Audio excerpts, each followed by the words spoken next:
This channel does not promote any violent, harmful, or illegal activities. All content provided by this channel is meant for an educational purpose only. প্রেম করে সদ্য বিবাহিতা বউকে বাড়িতে ডেকে নিয়ে আটকে রাখার অভিযোগ উঠল বাবার বাড়ির বিরুদ্ধে। অবশেষে বউ ফেরত পেতে থানার দ্বারস্থ যুবক। ঘটনাটি নদিয়ার শান্তিপুর থানা এলাকায়। জানা যায় নদিয়ার শান্তিপুর এলাকার বাগাছড়া হাইস্কুল পাড়ার যুবক সমীর দাস প্রায় 1 বছর আগে শান্তিপুর থানার ঘোড়ালিয়া দোলপাড়ার এক যুবতীর সঙ্গে ভালোবাসার টানে বিয়ে করে সে। দাম্পত্য জীবন দিন কয়েক সুখেই কাটছিল তাদের, কিন্তু হঠাৎ আবার ছন্দপতন ঘটে। জামাইষষ্ঠীতে নেমন্তন্ন করতে এসেছিল, মেনে নিয়েছি বলে তারপরে আমি কোনো কারণবশত যেতে পারিনি, আমার কাজ ছিল। কবে যেতে পারেনি? জামাইষষ্ঠী। আচ্ছা।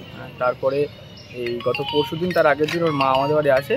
ওর বাবার খুব শরীর খারাপের নাম করে আমাদের সবাইকে নিয়ে যায় ভালো মানুষের মতো। তারপরে ওখান থেকে আমরা গেলে পরে আমার স্ত্রীকে মারধর করে আটকে রেখে দেয়, প্রচুর মারধর করে আমাদের সামনেই। আমার জেঠিমা কাকিমা সবাই গেছিলেন, তারপরে আমাদেরও মারধর করে ওখান থেকে তাড়িয়ে দেয়। কোথায় বাড়ি? বাড়ি ঘোরালিয়া জলপাড়ে। আপনার বাড়ি কোথায়? বাগাছড়া।